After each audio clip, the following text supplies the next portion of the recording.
Hi, I'm Dr. Elliot Adam from ElliotOracle.com. I'm also the author of the award winning Fearless Tarot and Tarot in Love, Consulting the Cards and Matters of the Heart. And I'm so honored that Tarot in Love was just nominated for the COVR Awards for a tarot book. And so if you like my work or you want to support me in some way, there is voting currently ongoing on the COVR website. I'll leave a link in the description box. But if you do vote for the book, I will really appreciate it because it helps to get my work and also my empowering approach to tarot out there to more people. So for those of you who have voted, thank you so much. And for those of you who will vote, thank you so much. It is time for this week's Oracle Reveal. So yesterday on my social media, I placed up a photo of 3 different animals and I asked you to use your intuition and just ask yourself which animal's calling to you because that animal has a message for you. And the 3 animals were the lion, the snake, and the owl. So I just want you to get centered right now and ask yourself which animal's calling to you. It doesn't have to be your favorite animal, it just has to be the one that seems to be getting caught in your head because that animal has your message. The first animal is the lion spirit, and this card says, be generous of spirit. And lion is the king of all the beasts, of all the animal kingdom. The lion can represent a regal sort of energy that you're needing to embody this next week. Also, when I look at the lion, I just think of strength and dignity. So this could be a time where you're really stepping into your power, but also stepping into your pride in yourself. Not in the shallow pride that defends a wounded ego, but in a confident pride, one that really acknowledges your journey, where you've come from, and really honors your right to be. First card for Lion is where it's best to place your focus this next week. And look at that, we got the Ace of Wands, which has been making a lot of appearances recently on my oracles. I love the Ace of Wands card because it is a magic wand. It's a magic wand of inspiration that's being handed to you at this time. And the beauty of this card is that it's time to seize upon what you're feeling inspired to act or do. Also, there is that symbol of the old ruined tower way in the background of the card. You can kind of see there. And that's reminiscent of the tower card. And what that's showing is that you're not going to find your breakthrough in the old, tired approaches of the past. Maybe something that's been shelled out or lost from the past. It's time to turn away from. Also, the Ace of Wands has a sense of urgency to it, just like the magic wands in the fairy tales. We all know that Cinderella's got until midnight to make it all happen before her carriage becomes a pumpkin again.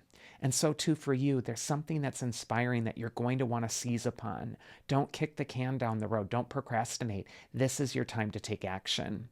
Aces in the tarot are wonderful to get. They're just getting like getting aces in a poker game. So it could be a time for you where you're really resetting, where you're really looking at all your newest opportunities, and you're really just letting this warm breeze fill your sails.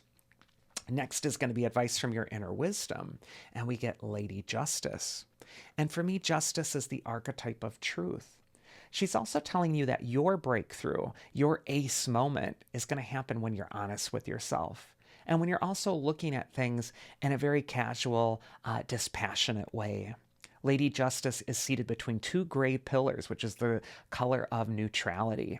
So this could be a time to really assess your opportunities, also assess what's inspiring you, and to make a calculated decision as to what you're going to do to implement this thing.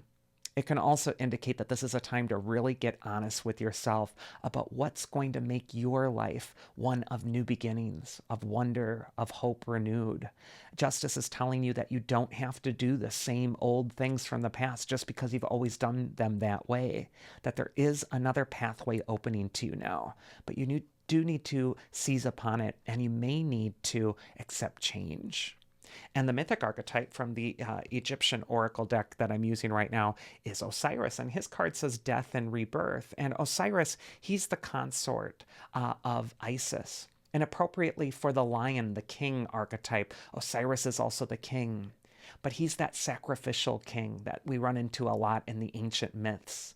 You can see he's got green skin, and that symbolizes that he's a vegetation god, that when he does become reborn, so too does the land. And what this is saying is that after a period of death, an ending, something that might have been something you're even mourning, this Osiris archetype is saying that there is this return of the king energy happening right now. There is the return of spring in your life.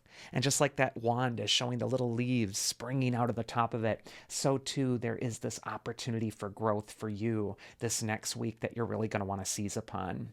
Osiris is telling you to step into your majesty and to know that that which you were grieving or feeling was lost is now about to return.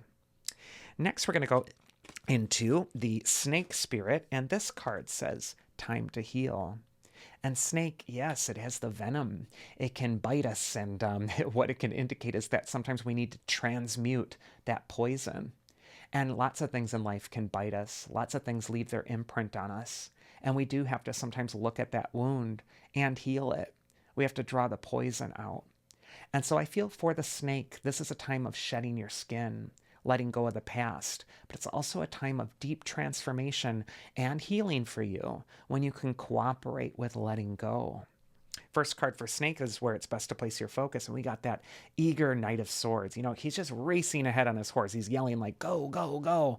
And that poor horse is looking up at him like, I can't go any faster. You're going to kill me if you keep pushing me like this. Knight of Swords could be telling you this next week to be gentle in your own healing process. This isn't a race. This isn't something that you have to just rush past. Sometimes when we're going through something painful or difficult or changing course with something that's really heavy, sure, we'd like to say, hey, wake me up in 9 months when this is all over. But there is no, magic pill that you can take that just knocks you out for all the tough parts. And yet, as you're getting through this time, you need to be patient, to slow down. Sometimes the Knight of Swords can also indicate that you're making some unforced errors in the pursuit of your goal that you think is so important right now. You may be losing sight of what you're trampling or running over in your own life in that pursuit of this goal. Maybe it's time to stop and to breathe and to look around you at how this kind of intense energy is affecting your environment, but also how it's affecting your body, your mind, your spirit. Sometimes that Knight of Swords comes up when we're tense, when we're dealing with a lot on our shoulders. So I just feel like slowing down, breathing, and then also reassessing what it is that you're racing to heal, what it is that you're racing to accomplish. It's so important that you're approaching this thing with grace and ease. Next is going to be advice from your inner wisdom. And we get the Three of Pentacles, which says there's no need to hurry. There's no need to worry about how this is all going to happen. The Three of Pentacles says that all the answers to everything you ever want to know, they're out there. It may require some learning. It may require some research, but you can find out about these things. So this frantic energy of like, oh no, what if this doesn't happen? And I have to run ahead and I have to go and do this and this and this and this. Three of Pentacles is telling you to slow down, to get grounded, and to ask yourself, what is it that I don't know? And once I know that, well, then who does know that? Maybe it's time to go on the wonderful internet invention, which is bringing like everything that you've ever wanted to know at your fingertips.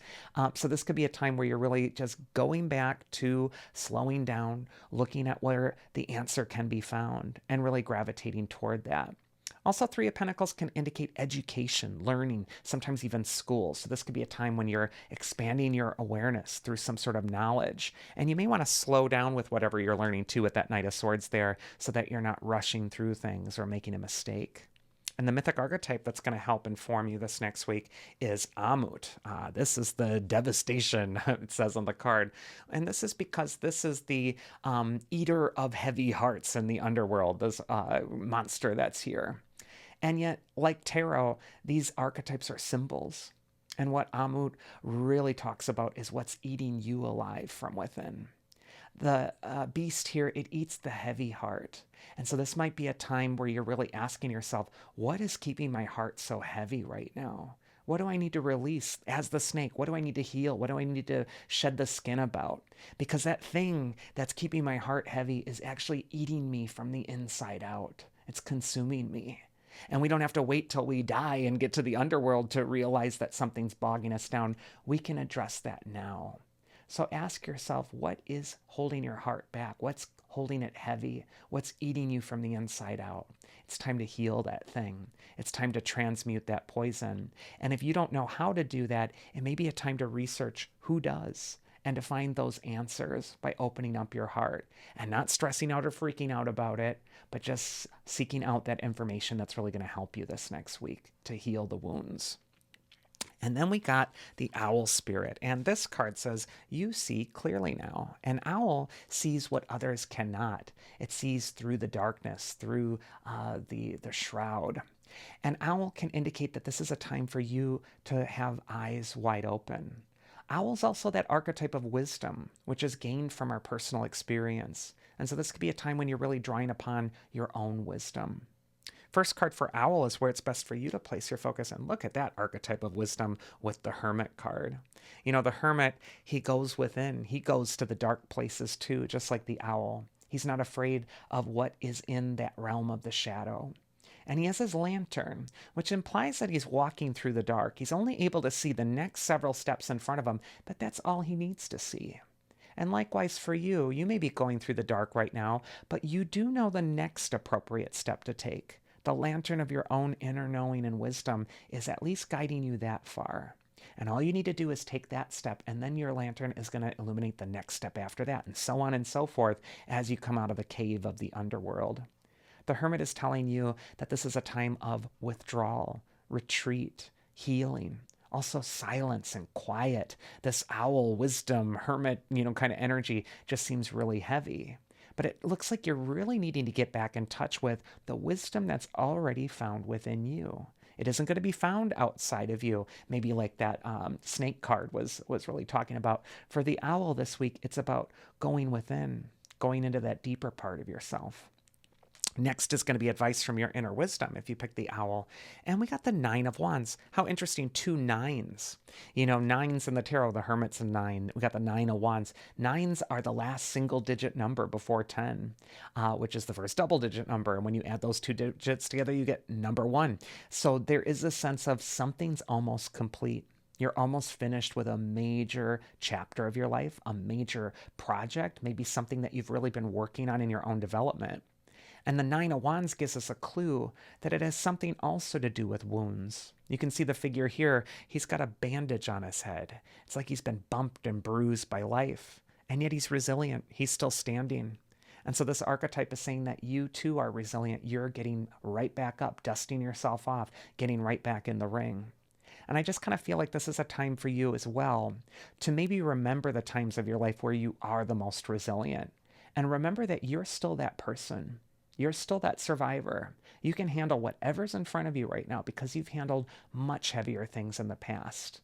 And finally, the figure on the 9 of Wands has built a fence with his 9 wands, which can be a symbol for boundaries this next week. So as you're kind of clearing out your energy or getting yourself sorted out, you may need some space to do that.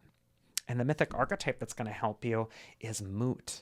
Mut in Egyptian means mother, and she's the mother goddess. And her card says being ordinary. And for me, that could indicate that this is a time for you to be humble. There is a lot of healing that can happen within you, but also in your example with other people, when you're humble, when you are approachable. People that are confident in themselves, they don't need to prove anything. They don't need to show off what they are. They already know it. And Mut, she's the queen. She can indicate that this is a time to really settle into your own royalty, into your own experiences, to know that you definitely deserve that throne. Also, there's this protective mother goddess energy with Mut. She's got that vulture over her head, which is that symbol of protection with its wings outstretched. So I just feel there's a really lovely maternal energy that's protecting the owl this next week. And so it's important for you to just open up and to accept and not to stress out or not feel like you have to prove anything in the world. This is a more introspective time. This is a time to step into and realign with your inner truth and inner wisdom. And that is this week's Oracle. I do hope you enjoyed it. If you did, you can always schedule a one-on-one tarot session with me at elliotoracle.com. Again, please do vote for my book, Tarot in Love. If you appreciate my approach to tarot, it will really help my work get out there for more people. There is a link to the COVR Awards in the description box, and voting goes on till the end of this month. Also, I'm looking forward to seeing everybody in New York City this next week at Reader's Studio, where we're going going to be getting to hobnob with some of the best and brightest in the tarot world. And also, I'm going to be doing a little master class called Rise of the Phoenix, Transforming Fear into Personal Power with Tarot. So I'm excited for all of you who can join me there. Otherwise, I hope you all have a wonderful, safe, and happy, healthy week this next week. And do take care, because I will be here again next week with the next Oracle.